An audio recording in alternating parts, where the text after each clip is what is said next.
Hello everyone, I'm Sandhya Ramachandran and I'm delighted to bring to you today a conversation with a leader shaping industries, ideas and organizations. Today we have with us Mr. Ravindra Yadav, partner at the Knowledge Company. With over 25 years of experience, Mr. Yadav is a seasoned leader in strategy consulting, known for guiding major clients through growth strategy and change management. At a time when emotional intelligence is as critical as analytical insight, his work stands at the intersection of business transformation and people leadership. Mr. Yadav, it's an absolute pleasure to have you here with us today. Welcome to XLRI. Thank you, Sandhya. Thank you. So we'll begin with the podcast with the initial section on your personal journey and leadership at the Knowledge Company. So I would like to start off by understanding more about how your personal role has evolved and how do you balance your leadership role now at the Knowledge Company, where you have to strike a balance between hands-on client work and also mentoring and building the internal capabilities itself of the firm. Sure. Answering the first one first, the journey so far. At the Knowledge Company, we firmly believe that cross-functional exposure should be there with every one of us. And when I joined the TKC some 15 years back, I was hired as an SME, especially for food. I have a background of hospitality, so I was hired as a chef consultant in this role. And then over the years, I had been exposed to different areas. Now I can consult the clients, or in the past I have consulted the clients in the field of agriculture. When I say agriculture, it is the exact from production to storing, grading, sorting, all those kind of things, to retail in the aerospace, which is what you see at the airports, the retail mix and all. So we firmly believe in cross-functional expertise for our consultants to have in. And that is why while we are mentoring our teams, we definitely focus on this, that whichever area of expertise you come up with, you are exposed to different areas. So how it helps is, it brings in the best practices of different industries. As a consultant, you can think through and you can implement, adapt to certain new areas. You can bring in those best practices and you can see different things happening there and great things happening there. Okay, wonderful. That sounds really enriching, and I think it's a great sort of industry exposure for growing consultants to have. Definitely sounds great. So next, I would like to understand about the Knowledge Company's journey itself. So from its founding vision to the kind of work that it's doing today. So we are around now 34 years old company. We started with consulting in the apparel manufacturing space. From there, we went up to retail, and earlier it was pure play strategy work, wherein a client will come with a problem, you'll do the market research, you'll try to understand the competition and do things and then give up a strategy document. Now, in the last 5 years, the way consulting is shaping up is the clients just don't want the consultants to give a strategy document. They want them to implement and show them that how the results will shape up, handhold their teams, guide their teams. So I think from last 5 years, we have started working on this. And we have done multiple such projects where we have strategized the entire concept, implemented it for the client. It adds a lot of value to the client as well. Okay, definitely. So would you say that this shift towards, or this larger focus on implementation is a part of your guiding vision of the company for the next few years as well? Absolutely. Okay. And this is the way the industry will shape up. Correct. Okay. So are there any other sort of particular shifts in terms of sectoral themes that the company itself is very bullish on? In terms of sectoral themes, I think most of the sectors in the consumer space are on a growth trajectory, whether it be jewelry as a segment, whether it be accessories like watches as a segment. So yes, we are looking at all the consumer sectors so far. Primarily focusing on jewelry, I said FMCG is a little slower, but then obviously the majority of business comes from there. So you have to focus on that. And it would be lifestyle. If I have to put jewelry accessories together, it will be lifestyle. Food and food services, packaged food as a category.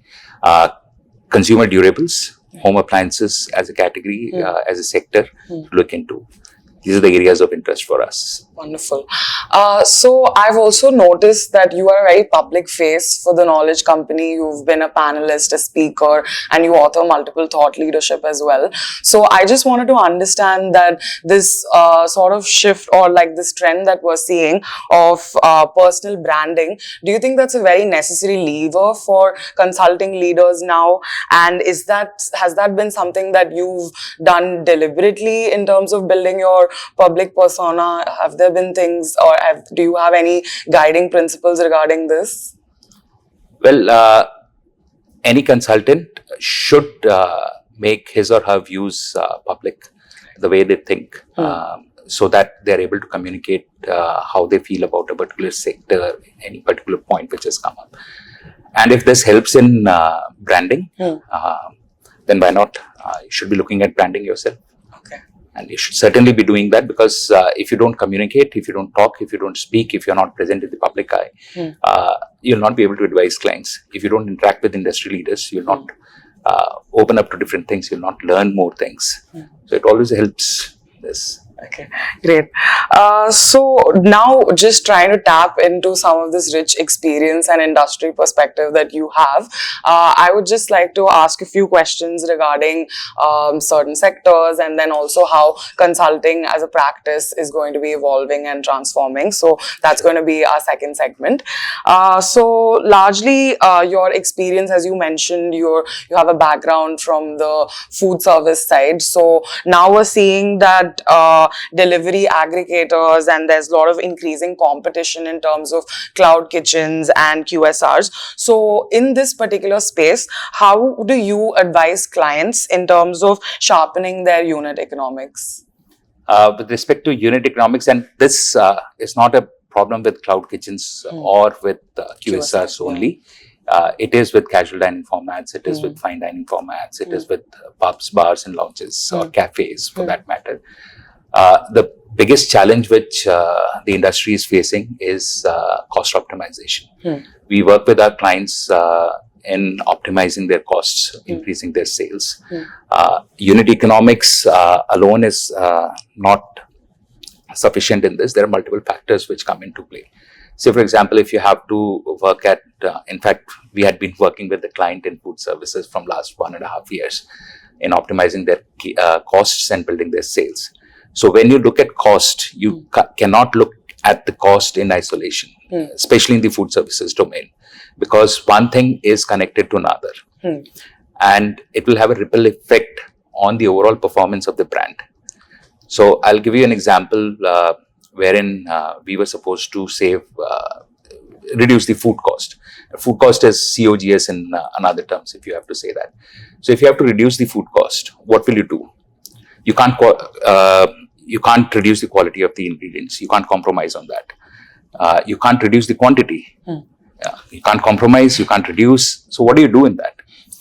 So we did a lot of Excel-based modeling, analytics-based modeling, and we saw that there was a scope of reducing the food cost by, say, around 2 to 3%. And we suggested certain ways, but then there were a lot of resistance from the chefs, from the different stakeholders which are there. So when you reduce the food cost, supply chain, procurement, and chefs, they come in play. So you have to make them understand how they'll have to do it. A simple thing was we told them to reduce the portion size of certain gravies which were going out to the customers, and there was a lot of resistance. Then to overcome the resistance, what we did was we actually went into their kitchens and we interacted with the chefs, we interacted with the servers. We didn't get anything out of it. So then we started interacting with the kitchen stewarding. Kitchen stewarding is that area who cleans the dishes, right? So we asked specific questions to those guys if I have to put it in Hindi, क्या बचता है? Dishes कैसी आती हैं आपके पास? We took photographs, we took pictures, we showed it to the stakeholders, and then we told them that this is actually getting wasted. The consumer is not consuming it, so let's optimize it. And this is how the cost optimization started happening there. Wow, that's actually so interesting to hear about the kind of insight that you got from the steering team, because, it seems like something in hindsight that something that should be done, but that's such a great lever to consider. Now, in fact, in this, I would like to add an advice to future consultants on this. You should be open to interacting with different stakeholders. It is not only based on technical knowledge which you gain or the data analysis which you do. You should be interacting with each and every stakeholder, whatever position that stakeholder is in. Absolutely, that's great. This was my follow-up question was going to be sort of that in terms of cost optimization, typically what are the kind of levers that you see that are very overlooked? But if you have anything else to add about this, you can. See, it's not overlooked. What normally happens is when you're working in an organization, you tend to follow a process and you're so process driven that any change in that process, you're not able to strike a balance with that change, or to that extent, you're not able to think about that change. So when we started doing the example which I'm quoting right now, for the supply chain and procurement, we asked the procurement manager, why can't we renegotiate with the vendors? The simple response was, they're there with us. Every year there is an inflation which they add, and that is what we are doing. Then we suggested them, why don't you look into some other vendors then? Then the resistance was with respect to, we have been working with them for long. The products come on time, so there's no challenge in the operations. Then we told them, we further pushed them to get some quotes from different new age companies. We found out some new age companies and gave it to them. And then they realized that, the cost can come down to say 10%, 15% in certain cases.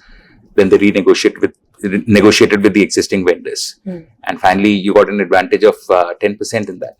That's definitely, that's such an impact that translates completely into the bottom line. Okay, great. So next I wanted to understand, you've had so much global experience and you've worked across Asia, North America, Europe, and so when you sort of see those best practices and benchmarking that's done against these global firms, and you would like to translate that to your Indian clients here, what sort of has been your process for localization? See, India is a very nuanced country, if I have to say that, and especially with respect to data and following best practices. So, to put up a best practice, you require data support. We don't get data here with Indian clients. So, you have to actually dig in a lot. You have to go through the processes, reiterate it. That is one kind of a challenge which we face in the Indian context. Otherwise, implementation of the processes, best practices abroad to India is very easy in the Indian context. But the only challenge is that you don't get that kind of a data in hand. Okay. Wherever the companies have been forward-looking and they have data available, it is very easy to understand the nuances, understand the problem statements, and then implement whatever best practice you can. Okay. And also throughout the conclave and everything, also there's been so much talk about AI and the sort of disruption that it's bringing. So given this sort of surge in technology, just apart from AI as well, automation, robotics, all of that, how has consulting in consumer sectors, in food service, retail, all of those domains, how has it evolved?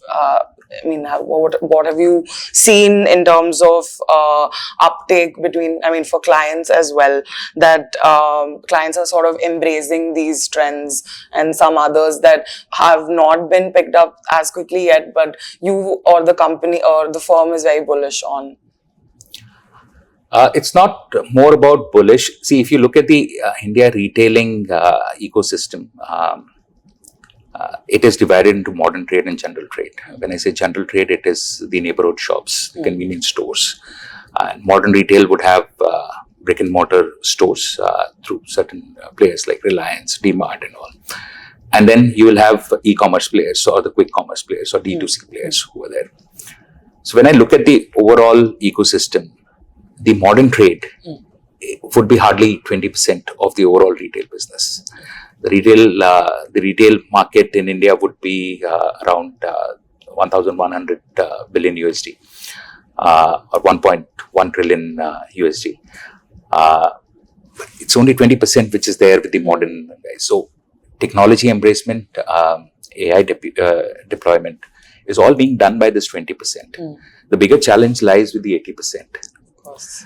However, in the last few years, post UPI and certain other things, at least the payments part has been a little streamlined. And I think this is the area where everyone should focus on. The companies which are making tech, the government, and other such players who can add value to the informal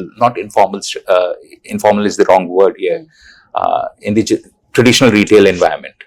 Okay, that's such an interesting insight to know, because we are so familiar with modern trade and modern retail that we have a bias that, this is what everybody is doing. But we do have to obviously account for the larger population that is that forms this 80%, and how do we solve their problems as well. Yeah. So in fact, just adding on to it, like I said earlier, the data points which we don't get. So how we don't get the data points is, say for example, I'm HUL. I am supplying my product, right? It goes to a distributor, C&F distributor. From the distributor, where it gets to which retail store. If it is modern store, we'll know. Yeah. If it is not modern store, I will not know what will happen. And this is not the case with packaged food or FMCG products. It is the case with everyone. Say, for example, you have building construction material. There is someone who is a tile manufacturer. One of their distributor does, say, 100 crores in Delhi NCR, but he does not know that 100 crores is being consumed in Delhi NCR. Or is that distributor retailing it or sending it to different states? So that data, till the time we don't get that data, we'll not be able to analyze how we should be implementing all these things. So the first thing which India should do, or anyone should do, is to get their data sorted. Okay. I mean, that's, do you foresee that as something that is a long-term goal that you feel like could come to fruition, or how do you foresee it will be a long-term thing, and because we are only talking about 20% of the retail market. Correct. And if I include government in this, so say for example, you are at some government clinic, right? Somewhere in a remote village. You don't have any data with respect to neonatal women coming over there, or you don't get that real-time data. Correct. So that is very important. So it's not only that I'm talking about the retail infrastructure, it is about everywhere. Correct. So if you go to Western countries, all this data is available, and that is why AI or any automation in processes is easier as compared to India. Okay. Yes, that makes sense. Okay. So now, again, since we have been talking about forward-looking things, just an idea about future bets. Where do you think that consumer sectors will evolve? And so among sectors like beauty, tech, fashion, apparel, wellness, and D2C brands, which do you believe are maybe under-leveraged or misunderstood? D2C is under-leveraged as of now. The others are doing absolutely wonderful. They are doing very well as sectors. With respect to beauty and wellness is a category. I'm not counting the medicinal part of it. The general wellness part of it are the areas where growth is there. D2C has its own problems with respect to scaling up to a certain level. So you see companies getting to 50 crores numbers, post that it is all flat. They are not able to break the barrier to go to 100 crores or so. Maybe because of the model they are into, maybe because of something else. But prima facie, yes, beauty and wellness is something which will grow faster in India. And to add on to it, it would be anything related to athleisure. gymming becoming more popular among the country. So anything related to athleisure will also grow, and we have seen this happening. You see the example of Decathlon. Decathlon, by the way, does more revenue than Nike in India. Yes. And I think would be twofolds this year than what Nike is doing. So athleisure is a category to look into. That's great. Also, in terms of business models as well, so which of these, you spoke about D2C, but other business models that are there, like subscription models, circular, or brand as a platform, which of these models sort of excite you as a leader in this practice, and how do you see consulting evolving to support these sort of newer business models? Circular is something which is there, will take some time in India to mature, but once it starts maturing, this is the sector to look into rather than subscription based or brand based. So should be looking at that. Okay, great. So also, right, I also wanted to know, in terms of, for all of us listening as future consultants, what sort of roles do you foresee for us in terms of consultant plus technologist sort of models, or which tech trends do you think that consultants who want to work in this space should definitely look out for and upskill themselves on? I think you have a good professor who works on neurosciences with you. That is one area where consultants, although embracing technology, I'm not discounting that, should focus on. Human behavior is the most important thing in consulting. In the earlier example which I gave you about the KST guy, that is not the only case. There are multiple cases wherein you have to actually go on to the ground, try to understand the problem statement of the stakeholder there. I'll give you a very, very old example wherein there was this distributor of a packaged food brand. We had gone to interview him to understand what are the challenges he's facing. Why? And a good distributor, I'm talking of 10 years back, wherein he was doing around 40 crores of turnover for that brand, and which was a phenomenal number. When he started interacting with him, he started crying. And like, zapped, why are you crying in front of me? And very aged person crying in front of me was like, I was shocked.